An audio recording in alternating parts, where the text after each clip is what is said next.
Welcome to episode number 239 of the Canadian Prepper Podcast. We are recording on May the 26th, 2024. My name's Eric, host of the show, based in Southern Ontario, hunter, target shooter, ham radio operator, and of course, computer geek.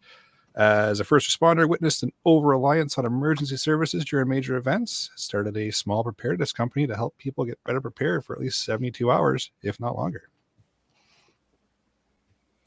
And I'm Jeff. I'm based in Central Ontario, but I am presently in Southern Ontario.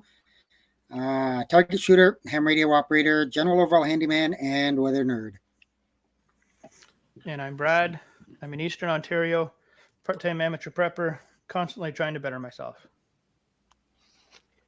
My name's Pierre. I'm a Tactical Beard owner, t-shirt guru guy, government critique, and the reason we hit the explicit button. We love you for that, buddy. I'm Frugal Gunny. I recently moved to Northern Ontario, pretty much in the middle of nowhere. I'm a roamer, an off-gridder, a shooter, a hunter, fisher, gatherer, trapper type, and a generalist. And it's only recently that I came to accept that I'm a prepper. Welcome to the I'm club. Terry. I live in sunny Central Ontario, starving indie author, terrible hunter, and pathetic fisherman. And I'm here to glean good advice from these guys. We're not buying forwards. Yeah. Well, I don't listen to that advice. Hope you're not Apparently paying because you already much. have one. If you're enjoying the show and want to help support it, you can buy some swag. We have both the Canadian Prepper Podcast t-shirt and the Tactical Velcro patch at www.prepperpodcast.ca. All the proceeds help cover our podcast costs. And if you're enjoying the show, please take a few minutes and submit a review wherever you found us. We want your feedback, even if it's bad. We also invite you to reach out and tell us about something you learned this week. You can email us at feedback@prepperpodcast.ca. All right, so we've got some packed up content for you in this episode. We're going to start off as usual with some news. Then we're going to get into our personal preps and what we've done since the last episode. Then we're going to get into the main topic. We're talking about bug out bags, 72-hour bags, get home, Bags. something with bags, all the bags. So let's move into the news, shall we? Well, it looks like I'm the only one with some news today. So the MV Dali was finally refloated and cleared from the demolished bridge in Baltimore. They keep saying, and they've been on track so far, that they hope the total area will be cleared and be open by the end of the month. So they'll have it the full 400-foot width open. I think they had, was it 70 feet or 80 feet? They're hoping to have pretty well everything cleared up. So that'll be good for supply chain stuff. Although I will admit, I thought there would be a lot more issues with supply chain over that, and there really wasn't. Or if there was, I really wasn't hearing anybody complaining. So that worked out very well. Or you were just prepared for A it. little bit on the political side, just situational awareness, as everybody knows. The Iranian president was killed in a helicopter crash. At this point, it does not appear that there was anything malicious, but you never know. With them, obviously, you can't trust them. You can't trust their media. Not that you can trust ours either, but it just appears that for whatever reason, the pilot decided to fly in a snowstorm and hit a mountain. So that'll teach them to do that. We all make one big mistake. Yeah, it was a big one. Big oopsie. You won't make it again. Nope. There's that. No. All right. Well, with that, let's move into what we've done lately for preps while someone gets ready for bedtime, apparently. That's me. Not I. Fucking lullabies. Got the lullabies playing. Ford people, we need our rest. Great. It's great rest through all the walking Wake up tomorrow. strong to push that truck, right? You got to keep her up. You got to keep it up. Yeah. All right, let's start it with Brad, shall we? Well, work. Plenty of yard work in the last few weeks when I can. Did a bit of little fuel rotation and some gifting of fuel lent some fuel out to one of my stepson's friends so they could go to an event yesterday. Fixed an issue that I had with one weed eater. Still working on the second weed eater to get it going. We've had our camp trailer opened and tested out once by both kids here. They had a little weekend shindig, whatnot, each of them in it, one at a time. Planning out the deck build over the next month. That is going to be built next month. Planning out our next Costco trip. Should be the big buy for the year, and then hopefully have to not go again for a while, and then more work and some more work. That's me. Got to work to do the Costco trip. Yeah. Yep. Have you seen the price of grapes? Some people, Yes. some people do. I lost my mind today. My God. I knew that was going to come up. Yep. Of course. How big was the bag? Just regular size bag of grapes. I thought it would Could be, you fit it in your go bag? You could, yes. Not for $14, you couldn't. Jesus. Man, that was crazy. Lost my mind. I look outwardly calm, but inside I just had a conniption fit. Yeah. Mm-hmm. So now you know what it's like to be a Well, Ford driver. Yeah. Hey, take on the Ford guys now. I popped down to I don't know, Southern Ontario. I don't particularly like it down here. There's too many people. I'm not a people person anymore. Anyways, opened up my mom's trailer, got everything cleaned out, got all the water hooked up, cleaned the outside, got a bit of the green mossy crap off it that collected over the winter, got the deck all power washed and cleaned up, did a little bit of fuel rotation. And last week before I came down here, I helped a friend get a tree off her back deck that fell down in one of the windstorms, caused some damage to her deck. Nothing huge, but enough that insurance will have to be involved. So Never good when that happens. No. For myself, got the garden going, so got some stuff transplanted out to the garden, planted a few other things, and now we wait to see if I fail or we actually get some stuff. Time will tell. Yard work finally. So the lawn tractor needed a lot of TLC, so finally got it up and running. Unfortunately, the whippersnipper or weed eater or whatever the heck you want to call the things, that is not running still after quite a long time of back and forth in the chat and trying to get things kind of figured out with it, and basically ripping my arm off trying to get the stupid thing started. And I've just conceded and decided it is dead, and it's time for a new one, mainly because I may have smashed the heck out of it. Ooh. It usually doesn't work It after you do happens. that. It happens. Yeah. So, it's called stress relief. True. It's about 13 years old. It owes me nothing. And you know what? The fact I got that many years out of the thing, I'll take it. So it's time for a new one. But did learn a lot while I was trying to troubleshoot it. So I'll take that. Sometimes beyond target that- practice is the way to go. Yeah. Beyond that, just been battling a wonderful plague that one of my children brought home from daycare. It has been a literal shitstorm around here. Mm. Yeah. Squirt, squirt. Okay. I'm sure you Yeah. cough carefully at that point. Oh, yes. Very much so. Never trust a fart. No. No. Mm-mm. Ugh. So that's been a ton of fun. So as for me, lots of work. Building a new desk and shelves.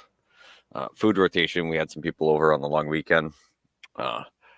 Did some skid steer work. Still got the fire pit going. That's all good.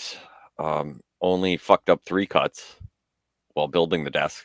So thankfully I bought an extra 2x4 because always buy a few extras, because even though I was like, nah, this will work, cut, and I'm walking in and I'm like, fucking wrong angle. God Damn.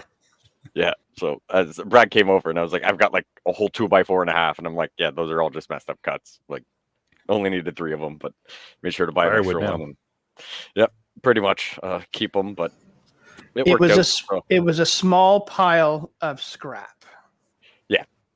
Yeah, there was You only a few needed messed up something cuts, to but start the fire. yeah, sure. Mhm. Excuse me. Yeah. So, yeah, it was fun though. Everything's still standing. We put weight on it and it hasn't fallen, so I think That's I did good. okay. Yep. Nothing's Nice. rolling off of it, so I think it's level. We're good. Cheers. Nice. Frugal. Frugal. Well, what have I been up to? All kinds of stuff, mostly a lot of work, but I went spring bear hunting. Ooh. No bear to talk about. So, Mhm. a whole lot of deer signs, so I might have found a new deer spot. So that's all right. Other than that, I've been busy helping out with family PC woes. And I'm almost done completing the truck setup for the summertime. And so I should be good for the next couple of years. They're flipping between winter and summer. Nice. That's what I've been up to. Very nice. I like what Denny says in the chat there. No such thing as scrap wood, Pierre. Just haven't found the project yet. Oh, there's Yeah. a man after my own heart. There you go. If anybody Thousand needs optimist. if anybody needs like I don't know, 6-inch offset 45 cuts, let me know. Yeah, there was supposed was to it? Pierre has a few of them. yeah. Who was it in the group that was talking about the guy who has that odd piece of wood that keeps it for about 20 years and then he finds a use for it and it's glory time? Yeah. Yeah. I could be that guy too. Yep. Yeah. Yep. My We all father It's a taught guy me thing. well. It's a guy thing. I think so. And me, I just planted my garden. That's what we got going on here. Just garden. Hey, Kept that's me all right. entertained. Oh, very nice. I uncovered mine doing the yard work. There Okay, you go. that counts. That counts. I found where it's supposed to go. That's good. I Okay. haven't put Start. anything in it yet, but I found where it's supposed to go. Well, you know, Getting there. It's getting there. you're getting there. Baby Next steps. episode, we'll hear that you've planted something, I'm sure. That grass. It grew back. Perfect. Oh boy. All right. Well, with that, let's move into the main topic, shall we?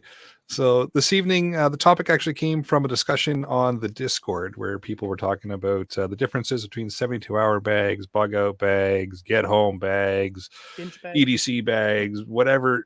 There's so many different names in the preparedness world for different bags and different equipment and different things that we like to carry around and reference and talk about. And it gets confusing after a while as to what the heck do all these different bags mean, or what are their purposes, or what is all these different things stand for. So we figured we'd do an episode that just kind of breaks down the different types of bags that you hear people talk about, because it's a pretty popular thing in the prepper world to have a bag and be ready for pretty much anything, right? So I'm just going to mute Terry here for a second. It sounds like he's smashing the place. There we go. So Terry went on a little bit of a rampage in this trailer. He's either fighting a bear or he's looking for a bag of some sort to help him out in his fight. Gunny, So Gunny, quick, go help Terry. Or that mosquito. I'm on the way. That's the mosquito. there we go. We'll unmute him. Mosquito, Terry, are you sorry. still alive? Mosquito. Big Oh, one, ugly one. Oh, Sorry, Eric. that's all right. That's what I got the powerful mute button for. And it adds a little bit of entertainment as well. So, like I was saying, we want to talk about the different types of bags. Maybe we'll talk about a specific one for killing mosquitoes for Terry too. It sounds like he could use it. But figured I'd open the floor up. I know I've got some points in the chat, and everybody else does as well. But figured I'd just open the floor up to just a general conversation about what everybody kind of has bag wise, what you name it, what you call it, why you call it, what you call it, and what you carry. And then we can discuss it. And of course, the live chat as well. If you guys want to jump in and ask questions or throw in what you have, by all means, please do. We'll get it in the show. Well, I'll throw the start here, I guess. I'm the one that suggested it, but it doesn't matter if anybody else wants to go. I kind of have two separate bags. I've really only listed one. I call it my go bag. Simple, because where I go, it goes. So it's my go bag. Basically, it's the bag that I take with me. I mean, if I'm just around town or something, I don't take it. But if I'm going out of town or whatever, and it's basically a bag to get me home. It's not my bug out bag. It's just a bag that I have that I feel I've got pretty well most of the stuff to get me home. if I need to abandon my vehicle and go out on foot. So I've got the basics: snacks, water, got a life straw. Sorry, Ian. However, I did order a Sawyer Mini. I'm just waiting for it to come in. Kind of excited about that, actually. Where's the kick button? I've thrown in a Jeff? couple of extra Yeah. water purification tablets just in case. I've got a tarp, small tarp. It's still in the bag. It's probably about a 10 by 10. Paracord, duct tape. I've got a rain poncho, and it's got multiple uses for that rain poncho. Obviously, keep me dry.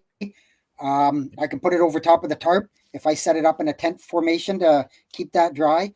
Or you can use the paracord, put it between a couple of trees, and use it to catch water. Whether it's dew or it's raining or something like that, you can use it to catch water. Obviously, a knife. Something that I didn't have one time and I wished I did, and now it's in there, is sunscreen. I didn't even think about it. You're out in the sun, obviously. It's, you know what, having a sunburn is not a good thing. I've got a compass, a small flashlight, obviously my handheld radio, and a first aid kit. That was all I could kind of think booster of. pack, I didn't Jeff? actually go in and... Pardon? Still no booster pack, huh? Oh, the booster pack's in the truck now. It's not in my bag. It's just in the truck and staying there. Oh, okay. All right. I had to poke at that. Yeah. So Yeah. on top of your sunscreen, I know, a Chevy rescuing a Toyota again. Something to keep in mind for everybody here, and the sunscreen I had never thought of before, Jeff, and that's awesome. A hat or multiple bandanas. Good point. To use one to cover your head, put one around your neck to be like a sweatband, whatnot. You can use it to make a sling for an arm, or again, they've got multiple uses. And I'm just thinking that might be something else that, the sunscreen, after a while, if it's the spray stuff, it may leak. If it's the lotion stuff, it may go bad after a while. Bandana, unless the mouse got to it, you keep it in like a sealed Ziploc bag. Unless a mouse got to it, it's pretty much going to be still damn good for a long time. Yeah. Mm-hmm. Good point. And I would, in case you haven't been outside lately, I would add bug spray to that list this time of year. Sunscreen, obviously, still keep in the winter. You can still get a sunburn in the winter, but bug spray would probably be something. Nothing sucks more than if you got to walk a few kilometers and you're getting eaten alive and all that stuff. Definitely not enjoyable. So, or even if you're just on a podcast one Sunday evening. Yeah, Terry. Yeah. The mosquitoes are having their way with me here, as a matter of fact. They seem to have found a large gaping hole in here somewhere that I don't know about. So we'll get the flashlight out and interrogate them. There were other things I've thought about putting in there, and I could put in there, and I just wanted to keep it as simple as I could, as light as I could. So, obviously, if you're traipsing on foot, the last thing you need is a ton of weight and a whole bunch of other stuff to slow you down, wear you out. So I just kind of kept it to the bare minimum for that. Obviously, my other bag has got a ton more stuff in it, but I'll let somebody else cover theirs. So that's I'm like just to throw it out there. Sorry, Brad. No, go ahead, Eric. I was just going to say, so you refer to that as just your go bag, Jeff? There's I would kind of call that more like an everyday carry kind of bag. This is where we kind of get into the naming conventions, and this is, I think, where everybody gets confused because people will call it different things for different purposes. But as long as you know what it's for, it doesn't matter what somebody else calls it. Yeah. So I'm like Jeff. I have two bags. I have a small. It's originally a Camelback bag meant for running. It just keeps the Camelback and a few other little things in it. I actually have the Camelback that goes into it. It's just not in it. But that's my small bag, small ouch kit, meds, EpiPens, small snacks, battery banks, Cat 5 tourniquet, sunglasses, phone charger cables, the basic stuff that's like Pierre, you've seen that little tiny blue one that Yeah. I've got. It goes everywhere, and it's pretty small. Yeah. Like, if my wife put it on, you would think it's a large purse. Yeah. Kind Yeah. of Like a you small could, knapsack for her to wear. Like my daughter's 14 can put that on. Pierre's daughter can put that on. She's 12, and you wouldn't think anything of it. Just looks like a normal knapsack, but it goes with me everywhere. Yeah. My second bag is the larger one. That's the Rush 24, right, Pierre? yeah. Yeah. That's You the got one the you guys 24, got me? I'm pretty sure. Yeah. Yeah. The 24 a few years ago. Yeah. And that one's got more of the bigger stuff in it. Small stove with fuel, water purifying elements. Yes, there is a Life Straw, but there's also a Sawyer Mini. I've got those foldable water bags that they actually screw onto the Sawyer. Purification tablets, change of socks and underwear, phone cables, battery bank, another tourniquet in that one, a bigger med kit, N95 masks, sunglasses. Yes, I have can openers in there. I have multiples.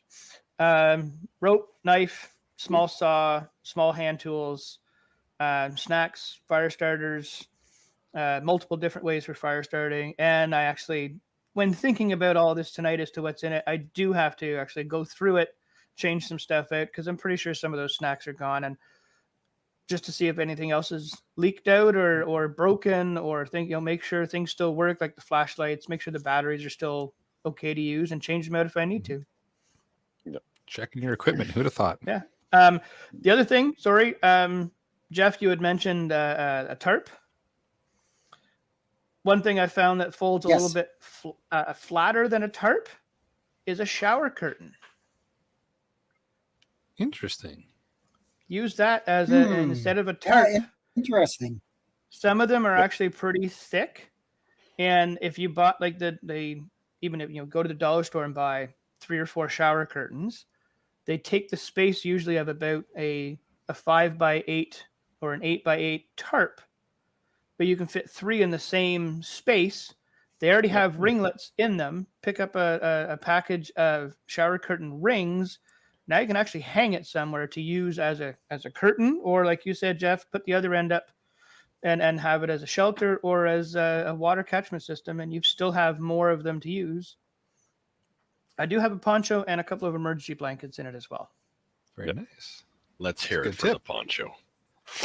Love the poncho. I'm a full supporter of the poncho. Oh man, this camera's doing weird stuff with my thumb. Never mind. She's like, Kyle in the live chat there has a good point. We cannot forget to carry our 3-foot trampolines, just in case stuff starts dropping from the sky. Okay, Scott. Very, very Oh. important. I like that one. Ah, yes. That goes back many episodes ago when we were talking about trampolines and asteroids and all kinds of fun stuff. Zombie It was, apocalypse. it was a great Wow. episode. Where was I for that one? I Not don't here. think you were around yet. Nope. Yeah. You hadn't joined us yet. Sounds like a fun one. It was a great episode. Yeah. Yeah. Yeah, I'll jump in here. So one of my my kit carrier EDC kit I mentioned, but I know it's shocking, but I've got some radios in there just because where would I be without radios? Who wouldn't Some figure? snacks, some water. I know, right? Change of clothing, just because that's key.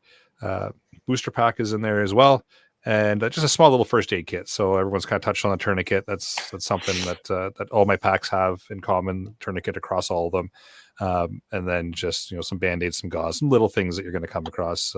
Just some little minor fix-ups, but nothing too crazy. And then I've got a kit at home that's just like a home-based thing. So it has all those similar things as my EDC or my Go bag. But then it's got a larger first aid kit. I've got some freeze-dried food packed in there and some vac-packed food as well that I can get into if I need to. And then there's another kit that I carry with me all the time, but it's not necessarily one like everyone else kind of referenced. It's not something that I'm going to be carrying with me all the time. It's in the vehicle, but it doesn't come and go with me building the building, or it doesn't come into the house. It's always in the car. And it's based off of the Rush 72. So Brad, you mentioned you had the 24. So it's a bit of a bigger bag. It's got all the same things as I've already mentioned, a couple radios, a little bit of a bigger first aid kit, added layers of clothing depending on the season, right? So I'll go through the seasons and change things out as needed depending on what I'm expecting weather-wise. Some maps of the local area, compass, lighters, all that kind of stuff. Printed out list of repeaters in the area, so if I need them for my radio, for whatever reason my programming hasn't caught one, I've got all the reference to localized repeaters printed out in hard copy. USB stick with copies of important ID and such that I may or may not need. Encrypted, of course. Everybody, calm down. All the nerds listening, it's encrypted. Some paracord, duct tape, candles, and then I added some freeze dried food in there as well. There's some other stuff probably floating around in there that I haven't accounted for, but it's kind of my bigger bag that doesn't leave the car. But if I had to pick it up and go with it, I could, but it's got some heft to it, so I'm not going far with it. And I, it's important to recognize that with your kits as well, what they can be used for, how far you think you're going to be able to go with them, what their realistic carry time is going to be for them, because people go overboard, and I'm guilty of it too, going overboard in the kits and just loading everything into them and then realizing this thing's pretty darn heavy. Yeah, you're not going to go too far with it. But my 24, it's like your car bag, Eric. It sits in the truck. That's it. Yep. If I was going to, I don't know, North Bay, yeah, sure, I'm going to throw it into whatever vehicle I'm traveling in, and my other small bag as well, so I can get out of Dodge with that real quick if I had to. But yeah, that bigger one, like I don't take it in my work truck with me every day. My small one goes with me instead, and the big one stays in my pickup. And it'll get me always home. know where it is. Yep. What I found is at first I also had just one bug out bag, but then pretty quickly it evolved into doing the modular thing.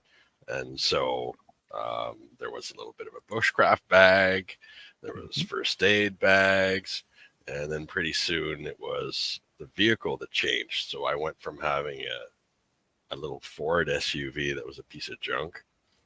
Sorry, Terry. It's a piece of garbage. Well, if you're spending $3,500 a year to maintain it, it's a piece of junk. Agreed. That's all I got to say about that. So anyway, as that evolved, I found that I had reliable transportation, and all of a sudden I became ultra modular, but with the truck being kind of the centerpiece of where it all went. And at first, of course, I went way overboard. And recently I've started trimming back quite a bit, mostly because I may have to abandon my vehicle. I'm in cities now. And gross. Things can happen to you in the city. You might have to abandon your vehicle. So I've accepted now that amongst all the multitudes of bags that have proliferated, and I'm not going to bore you all with a million types that I've got, but I've got a few bags back there now. Have you thought about dynamite? Am I the only one that got a picture of Frugal in town? He doesn't drive a Ford like anymore. He doesn't need the dynamite. But hear me out here. If he's got to abandon his vehicle, why leave more stuff for somebody you don't like? Blow it the fuck up. There's always a fire kit on me at any time. So, hey. If I have to do the scorched earth thing is doable. But I do have, in the end, yes, I do have a 72-hour bag or a 1-week bag because I got that much food. There's a get home bag. There is it's all gone to hell, and this is all I can take with me. And that's my bag that I featured in my driver's EDC. But you have to make choices as to what works for your lifestyle. If you have a fairly normal schedule, you're always in the same places, same time, you've always got the same vehicle, then it's pretty easy for you to make some kit choices. When, like me, you've had a lot of variability in how you live and where you go and the way you live, you kind of have to adapt everything we're talking about to how you do things, right? So yeah, definitely it can go modular, and that's the way actually I recommend people go for themselves. If you get to a point where you're trying to stick everything in one place, well, that doesn't really work. So divide it up into smaller containers, smaller bags, smaller kits. If you've got a family, you're going to have a lot more stuff to think about when you're bugging out. So it might just be more than a bug out bag. You might have some bug out bins, right? You Good might point. have to, if you've got young children, you're going to have the baby bag. You're not going to leave without that baby bag. You know, you're going to go absolutely crazy without it. So you need that. So the definition of what's bug out, I think, evolves quite a bit over time. It certainly has for me. Yeah. In just a short And period. it also just based on personal preference and personal requirements completely changes the terminology of bug out and what you need and what you may think where you think you're going. Very much so. Have any of you had friends or know somebody who personally uses CPAP? CPAP, for those of you who might not know or listening in, if you've never known anybody who has issues with sleep apnea, it's a device that you have to wear when you're sleeping. Now, those things require a fair amount of juice, a fair amount of power to operate. So bugging out for you, if you have one of those, might mean you need to have all the mobile kit you need with it, as well as a power source that's mobile with you when you go. So, yeah, Eric's right. All of those things that you have to adapt in your life to bug out, you have to consider, of course, and that's going to define what your bug out looks like. If it's just a bug out, maybe you bug in. That's another show, isn't it? That's another bag, isn't Whole it? other show. There's a bag for every scenario. That's the fun part about this episode and just the Yes. whole building bags for preparedness. There's so many different things, and like you touched on there, they can be modular, which is kind of nice because you can set them all up, you can connect them all together, tear one off, you got to go do something, put it back, grab two parts of the modular setup if you need to go do something, come back to it. It's an interesting kind of way of getting things organized and set up and ready to go if you need them, and having them all contained in one central location. So if that scenario hits, you're not running around going, oh, this is over here, and it was over here, but now it's over here. You've got everything all interconnected and ready to go. And I think that's kind of where people like to go ahead, Brad. Makes a good comment there. Yep. Family, That's wife, 7-year-old, 6-month-old, then himself. So, yeah, I can understand constantly reworking everything. Yep. Yeah. In fact, And even without Plus, if even you've without got kids, you're growing reworking kids, constantly. yeah, if Yes. you have growing kids, right? I have a 20-year-old and a 14-year-old. The 20-year-old's most likely done growing. It might just be wider and not taller. The 14-year-old, she's still gonna grow. Mhm. So you're That's right. constantly thinking, especially if you've got. Oh yeah, I love that comment. Got to Okay, have. we need to take a panel vote. Do we kick Kyle Yes. now, Yes. or do we let him stay? Yes. Yes. Because the comment in the live chat is Bluetooth speaker, gotta have my T Swift songs with a lot of exclamation marks. I'm voting on kick. Maybe we just put him on the trampoline and bounce him out like the meteorites. Tell This Scott, is a hard one, tell gents. Scott Catch. Send him the fucking universe. Yeah. Boo. All right, you can have your Bluetooth speaker, Kyle. You can stick around, I suppose. We need someone on track to distract so we can get away. So thank you. Being the sacrificial lamb. But I love what Kyle injects there about music.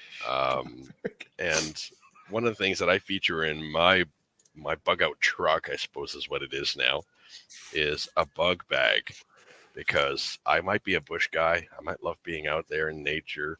The shot that you have there, if you're watching us on YouTube, the shot that you have in my background, I actually took myself at one of the places where I've been. And so they all look beautiful on camera.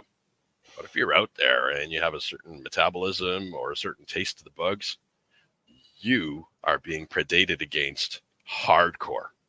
And so, I mean, like mosquitoes and bugs that can fly away with your small children. That's what I'm talking about. Yeah. So if you are particularly tasty to those things, I might recommend a literal bug bag. That's what I call mine. It's the bug bag. And I talk about modularity because it's something that I don't use in the wintertime. It's one of the things I really like about winter. But come springtime, for example, for the bear hunt, I pulled it out, and in there I had a mesh hat net, a mesh shirt, I had bug spray. I had the bug cream. I even had mosquito picks and a mosquito coil container. So I call that my bug bag. And that's one of the examples of modularity. Another one that I particularly am fond of is my bushcrafting bag. It's something that if I have to go wander off into the bush with for an extended period of time, I've got everything in there I need to kind of whittle away at wood and fabricate things on the go. And making a little stove so I can make food and things like that. So think of the things that you do and like to enjoy doing, and the items that you like to have, the bare minimum items you like to have for those activities, and let that guide your bag compositions. I'm curious to hear what everybody else has for different kinds of bags. That's what I'm interested in. I've got fishing bags, hunting bags. I got a recovery bag. I've got a rigging bag, and it all comes in and out of the truck as I need. So I want to hear what other people have. That is weird and off the beat. And you've just recently accepted you're a prepper? Yeah. So Took a long time to figure that one out, huh? it did, actually. When I was a young lad, you see, I was once a combat engineer, and it made a heavy imprint on me because I was the driver for my section. And when you're the driver for your section as a combat engineer, you're kind of responsible for everything that goes in the truck. And that depends on what you're going to do that weekend or that week. Or I was a reservist, so it was often during a weekend, but sometimes it was for a couple of weeks at a time, 2-3 weeks at a time. Sometimes we went on things that weren't exercises where we had taskings, right? But I had to think of what everybody needed in my section for the foreseeable mission and make sure it was in there, and not only in there, but well stowed away in such a way that wouldn't kill my passengers in the back, because I'm also carrying my troops, right? So it's got to be properly stowed away. And so if you do that often enough as a practice, ask anybody who's in the business of trucking or moving freight, handling a lot of gear, man, we're going to bring that to the table as our skill set. So I ended up developing this modular approach to putting things in my vehicle and being mobile, mostly as a I guess a professional hazard of what I used to do. It left a really deep imprint on me, as you can see. Uh-huh. Maybe that was the bridge part that fell on my head. Phil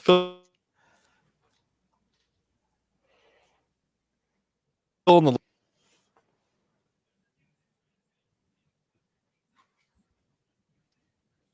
Hello? Oh, I lost you there for a moment. Yeah, we lost you, Eric. Yeah. technical issues. Yep. Oh, I was going to Am I say, was back? that just me or did he vanish?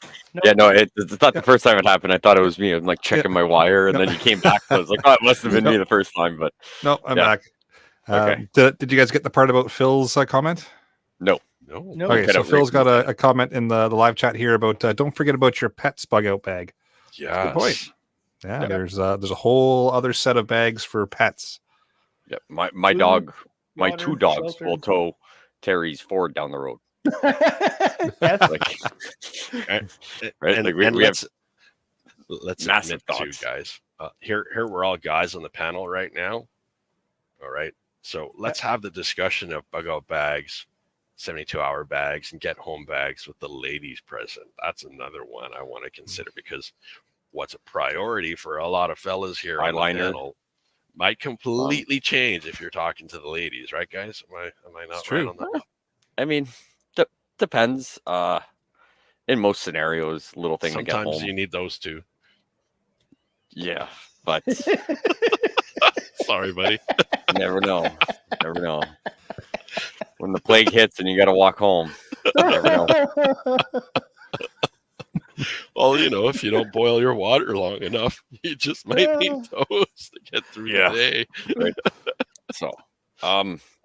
So I've got pretty much two different types of bags that I will have. I have a work vehicle at home, so I've got a bag that normally just sits in there. It's nothing big, change of clothes, medication stuff. So I absolutely hate buying these, and I'm sure everybody has seen them, like the 10 tablets for like $3.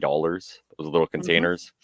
I hate spending that much for them, but I decided to bite the bullet, and I bought a few of them, and then I go home and I fill them with, you know, Pepto-Bismol pills, the stuff to calm your stomach so that you don't have to worry about the depends, naproxen, muscle relaxants, all those things. I've got 3-4 of these, cram them full, write down which one's got, the 2-3 sets of medication, and I don't need it for an extended period of time, so I'm like gonna throw like 4 or 5 pills of each, enough, let's say, to I got to get home and I'm not going to get there till tomorrow night, so enough that if I've got a pounding headache, a migraine, a sore back from the ups downs, twisted an ankle and bandage it up, just something to get you home. Always got that in the truck. Yeah, I mean, just work hazards. We've all been at work, and doesn't matter how much water you drink and everything, you just got that migraine. You're like, all right, I'll take a pill to try and get through the day without killing people. That's actually a really good point. Not many people touch on the the Advil, Tylenol, that kind of stuff in bags. We always talk about the big trauma stuff, the tourniquets, the gauze, the bandages, all that kind of stuff. Nobody ever touches on the small little Advil, Tylenol, that kind of stuff. So really good point. Yeah, so I've got Reactin in there, even though I don't have allergies, but you never know. Nothing sucks more than walking with a stuffed up nose, or walking with someone and you need something, I got one in the truck. And then Halls, Fisherman's Friends, whatever, in case it's that time of year where you kind of got an itchy throat. Nothing sucks more than a long walk and an itchy something. So those little individual towelettes, they come in whatever, you put a bit of water and you can expand. So a few of those in that, and that just sits in the work truck. And then we've put one and put them in the truck, and then we're working on putting them in the bags. So that bag's got radio, change of clothes, some snacks, mostly protein bars, something light, something I can eat 10-15 of them because I got to get somewhere. Small first aid kits, and then I've got a small trauma pack that I would take with that bag, but that one's separate from the bag in the work truck. And then get home, hopefully real soon, we're going to be taking the bags out, and then all the bins and stuff we found, we're going to start repacking and make something that's maybe be a little longer, get more serious with what do we put in there. And daughter's getting to the age where it's just like, okay, well, you have a bag now, you want to put all this stuff in, can you carry the bag? Like, I'm not carrying your bag for you, right? Like, you're at the age where it's like, it's a little heavy. Can we find something lighter, or is there something we can take out? Do you really need this? Can we cut the weight down a little bit? Because, trying to get them to get involved with it. So hopefully that works out. Right there in the live chat, Tom makes a good point there. Good point. What about age? Well, Pierre just touched on one age is younger. What about older as well? Hopefully you're going downhill and you can just roll them down. In a forward and Mobility neutral? aids, friends. Yeah. Mobility aids. Yeah. Yes. Well, that, and like Scott said there too, something for blisters. Yep. Absolutely. Blisters, after bite, cream. You can get, I know I've got the container somewhere here. I'm probably in my cabinet, but the dollar store, you can get little, really small containers that snap pretty airtight. You can put a few ounces of cream in it, muscle relaxing cream, blisters, burn cream.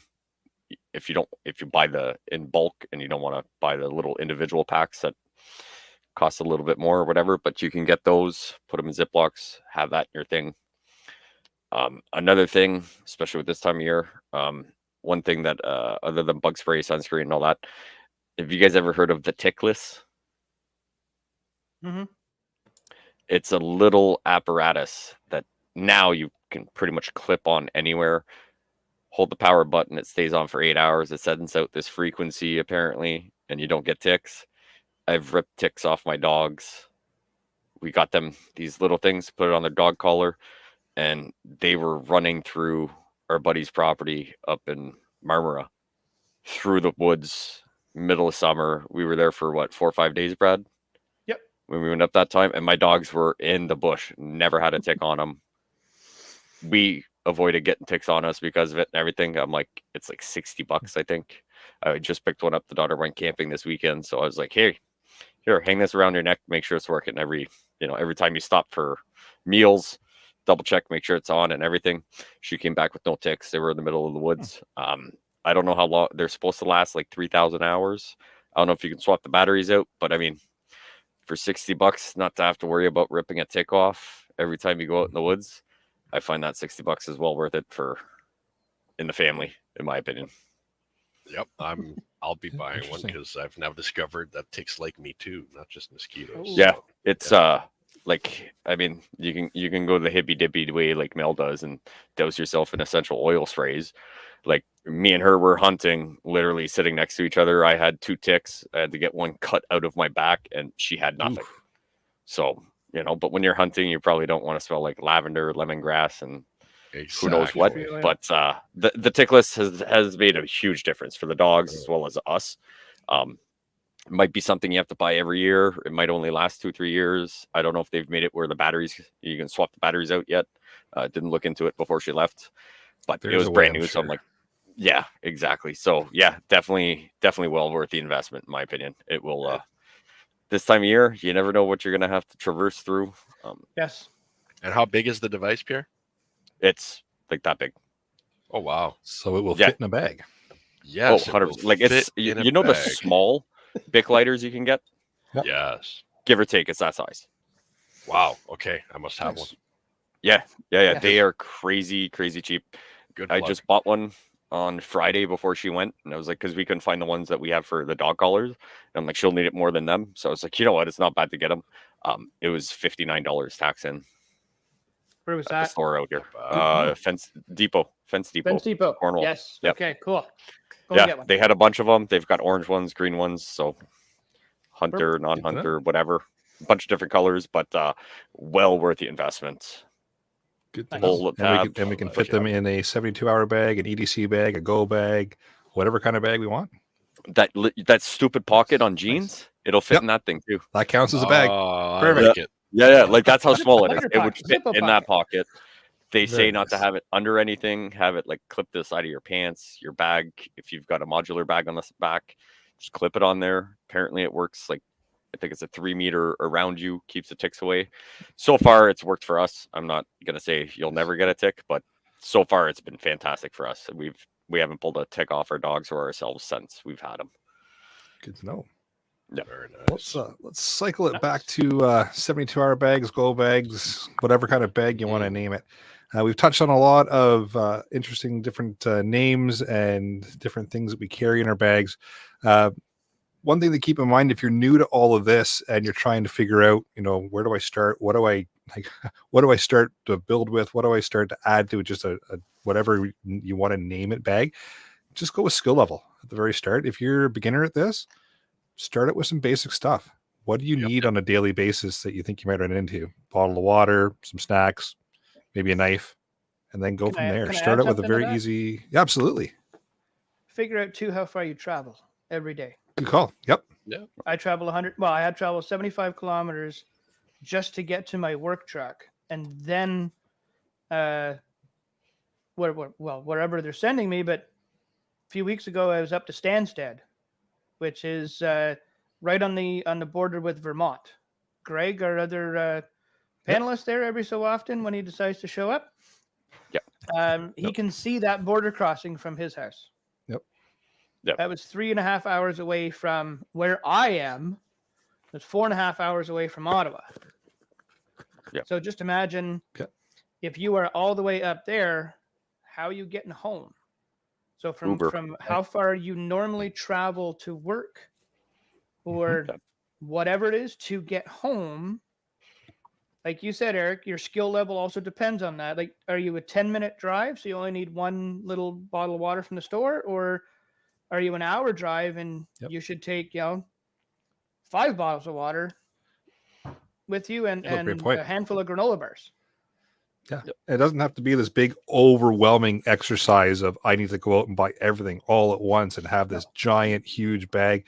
Like everything that we've discussed here has been years in building and testing and swapping out and realizing what works, what doesn't work. Some of the stuff in my bag still I haven't really tested. It may not work. I don't know, right?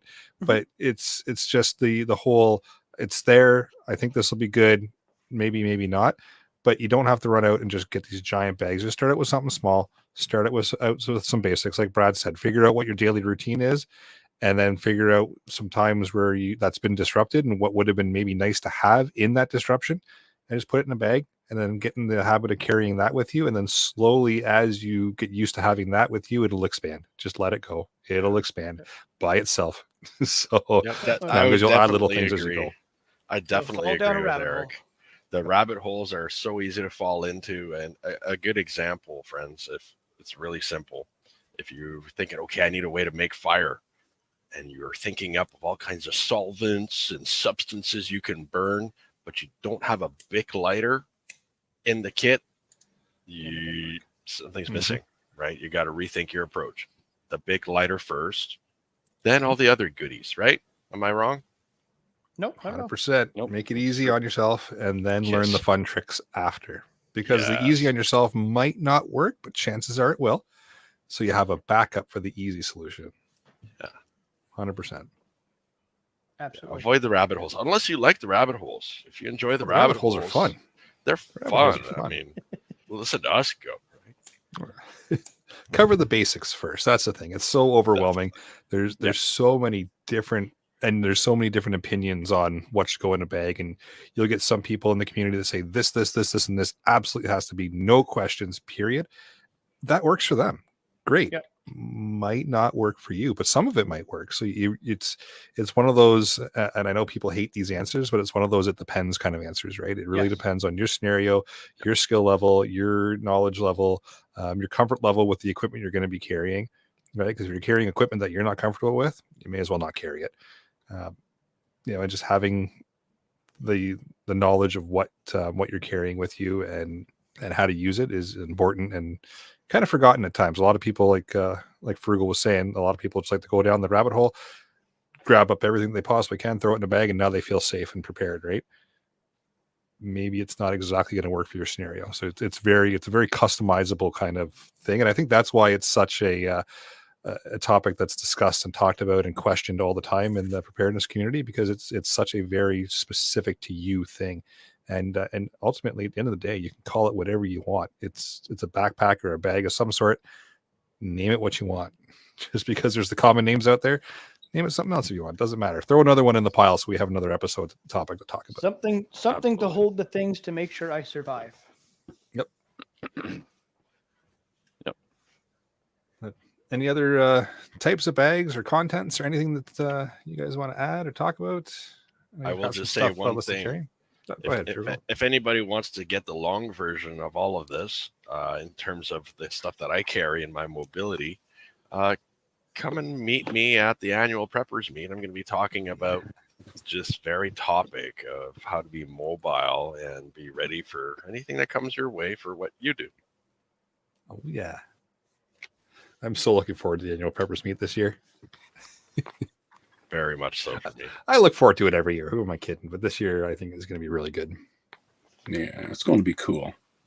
Yeah. I think just It's cool every year. Cool every year, Terry.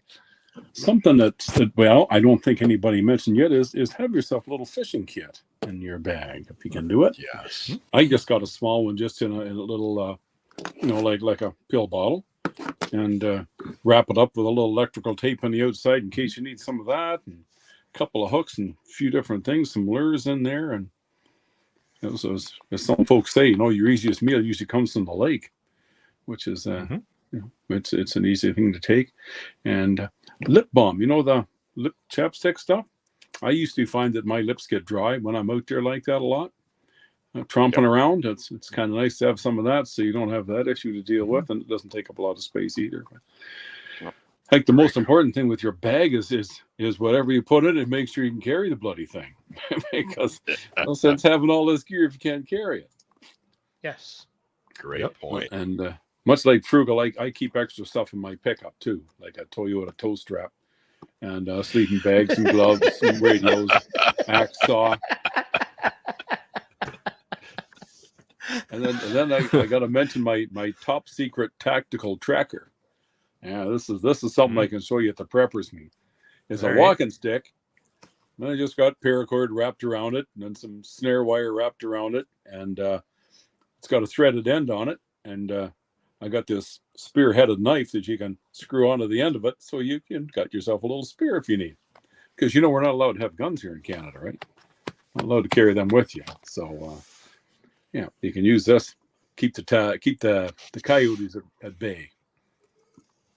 I love what Terry has suggested and added here, because there is, and one of the things we did mention is, as your skill set improves also, you'll find that what becomes necessary to you in your survival in any situation might alter and change. So for example, if you learn how to whittle with a small pocket knife, you can learn how to make trap triggers. You can learn how to make fishing lures that float and will attract your various different fish.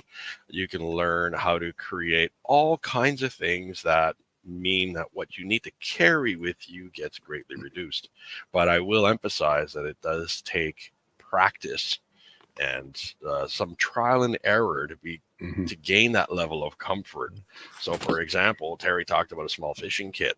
Now for me, all I make sure of is that I have some of that survival cord that includes a little bit of fishing line inside it, as well as some fire starter, tinder, and all of this, so that if I am in a situation like Terry just described, I'm marooned in the middle of, say, the lake that I have here behind me, what can I do? Well, I can grab that twine out of that survival cord, and I can use my little pocket knife to whittle myself some sort of a floating lure, and away I go, right? And now I'm at the beginnings of a fishing experience. So but at first you won't think like that. You'll think, oh geez, I need to have my fishing kit. And that's the way I did it at first. And now in the bug out bag, I'm quite happy with just having a small Swiss Army knife and a little bit of paracord. And so you'll find that as your skill set increases, maybe you won't need 10 candles. Maybe you'll know that if you kill a bear, you can render the fat, and now you got yourself candles for the next year.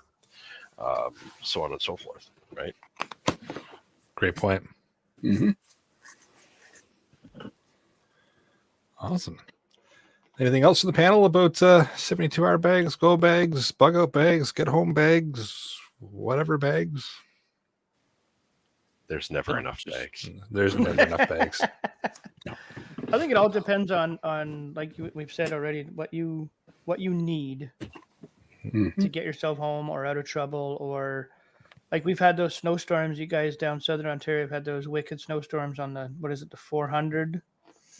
People trapped in there for days, whatnot. That make sure you're aware of your surroundings and where you're traveling and your skill level and how much you need, and put those things down and figure out, what do I need to get home with?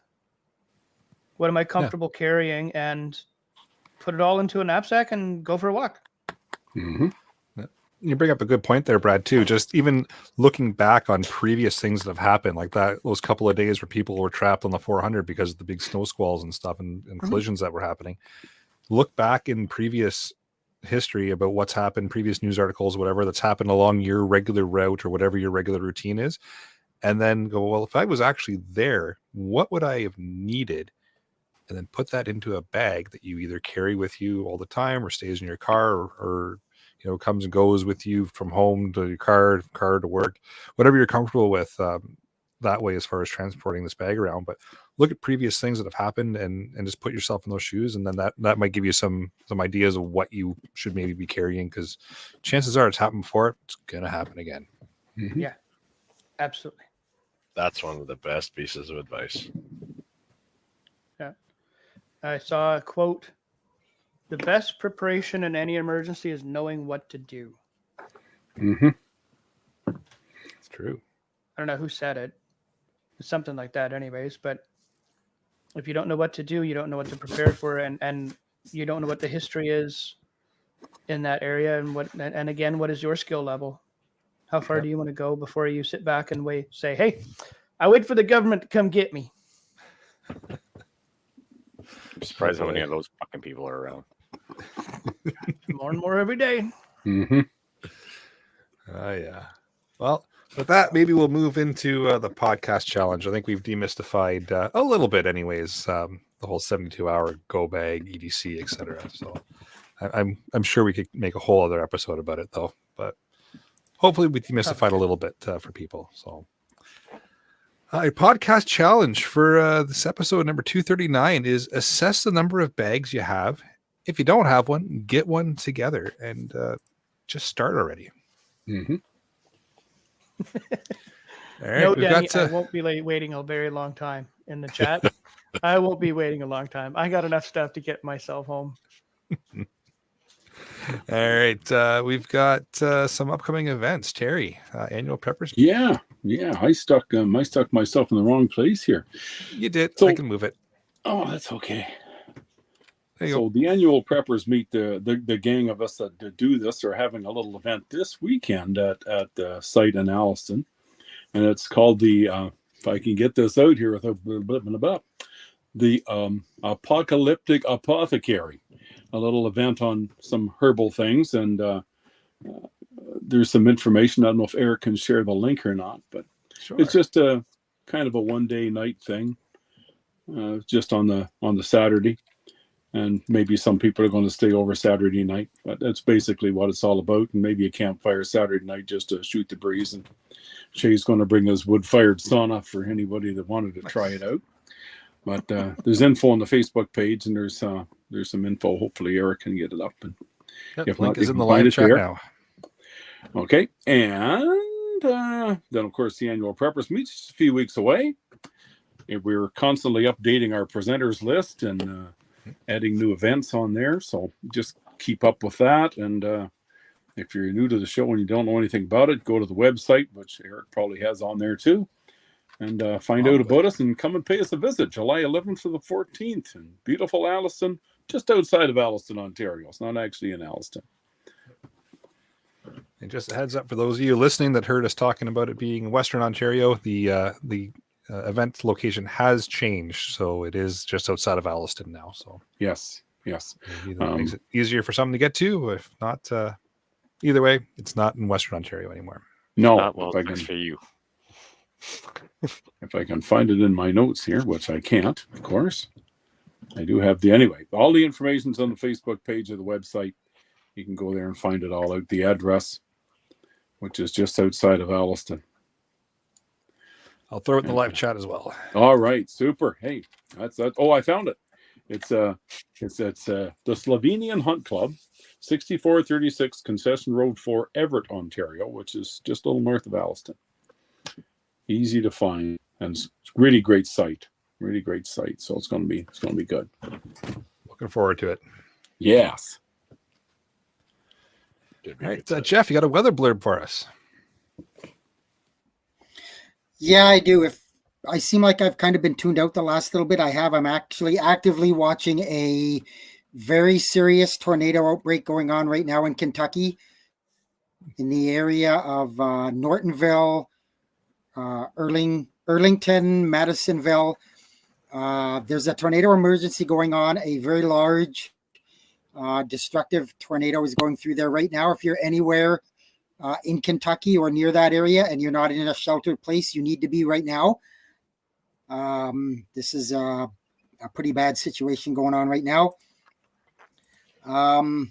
So for my weather blurb, I'm kind of going to be watching that as well. So obviously we haven't been on for a couple of weeks, and to say it's been an interesting weather times is an understatement. Hope you've been paying attention to the Discord. If you are not a member, you should get on there. I've been posting a lot of these kind of dangerous situations on the Discord. We've got a tornado section, a general weather section. I've been popping it in there. The environment's been ripe for the development of these storms, and that's going to continue for probably about the next week. And then I can see things sort of starting to calm down a little bit. But on the flip side, now we're coming into hurricane season. Official June 1st is the official start of hurricane season. So I thought I'd take this quick opportunity to give you guys a take on what I think the season's going to hold for hurricane season. If you're anywhere that is prone to hurricanes, Florida, anywhere around the Gulf, New Orleans, those kind of areas. I'm of the belief, and I'm far from being alone, that we're going to be in for a very, very active, much higher than average season. Believe it or not, last year was a bit above average. However, there were only 4 named storms that made landfall in the U.S. So just so everybody knows, when a storm happens, it starts as a tropical depression, becomes a tropical storm, and once it reaches sustained winds of 40 miles per hour or more, it gets the name.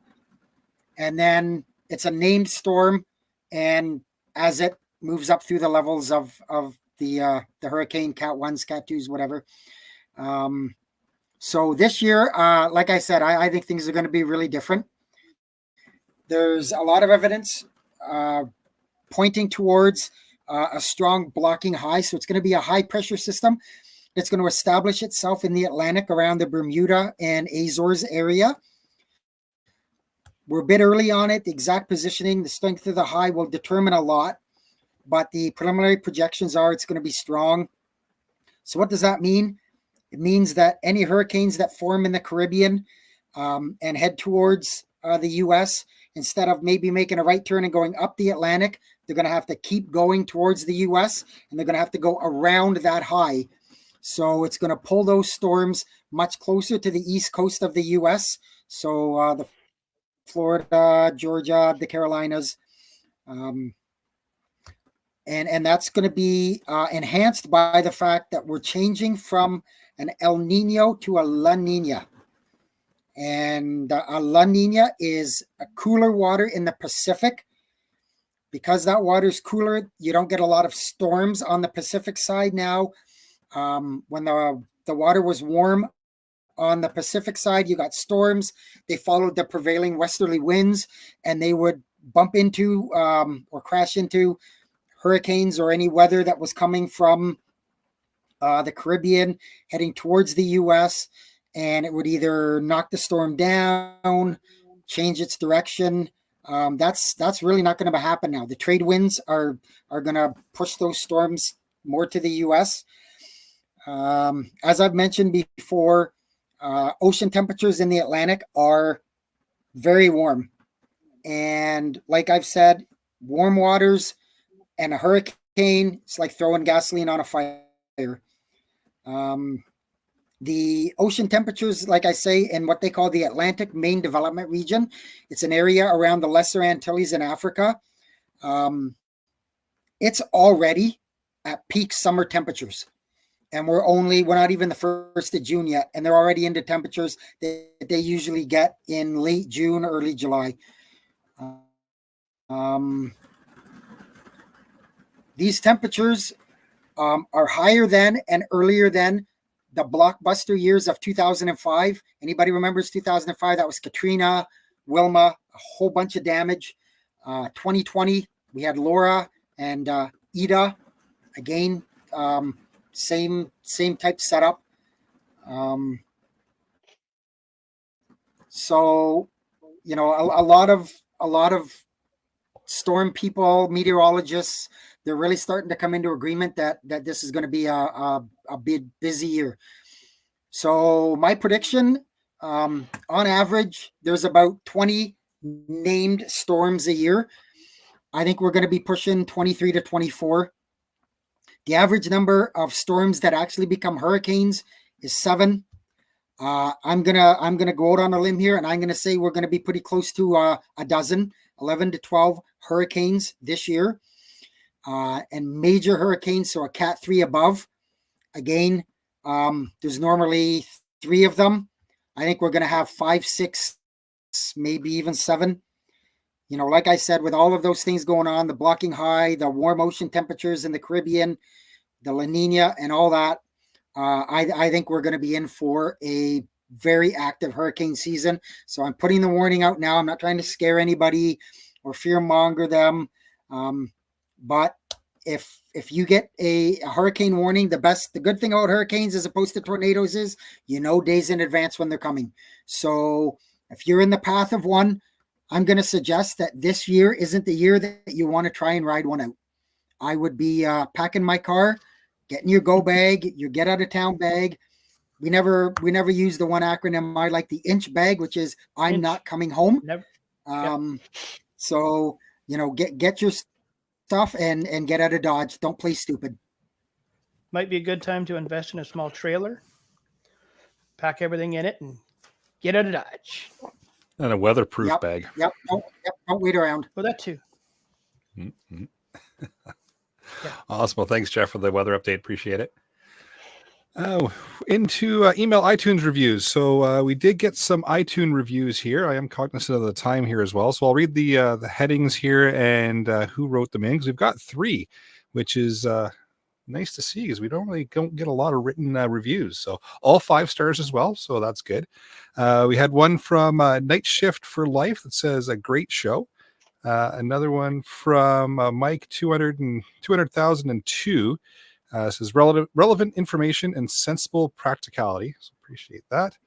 And we got Kyle James C says a wealth of information. So that's awesome. Greatly appreciate that. And yeah, it sounds like someone's got some weather going on in the background. Yeah, that's me. Sorry about that. All good. That's just fitting for Jeff.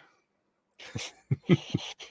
Awesome. Well, with the thunder and lightning and those awesome reviews that we got written up on iTunes there, I will bring episode number 239 of the Canadian Prepper Podcast to an end. You can find the audio podcast on iTunes, Spotify, or of course your favorite podcast app. I'm pretty sure we get pushed out to almost all of them now. Please do submit a review like the ones above. It does encourage the algorithm, helps promote us, gets everybody to be able to find us on their searches, and just helps us out. And we do record these shows live on YouTube, Facebook if we have to. If you want an early peek at the shows, please subscribe to the YouTube channel Canadian Prepper Podcast and click the notifications tab. That will give you an alert when we are going live. If anybody wants to reach out to me, you can contact me at feedback@prepperpodcast.ca, or as I've mentioned, I am frequently on the Discord. Anyone wants to drop a line, it's bradcpp@gmail.com. And I like Denny's chat. Denny's comment here has actually been suggesting the podcast to coworkers lately. Go, Denny. Nice. You can find me off the wall customizing at Gmail, probably other places. Technically, I'm on the Discord, but I don't check it. Got sidetracked from that. Or you can find me Monday nights at 9:00 on YouTube's on the other CPP discussing critiquing the government. And you can reach me at the Annual Preppers Meet Facebook page, on their website, or my personal email at terrylblackmore@hotmail.com. And you'll find me, the Frugal Gunny, on YouTube. I'm on Rumble, Facebook, Instagram, as well as the CPP Discord. And this summer I'll be in person at the Annual Preppers Meet.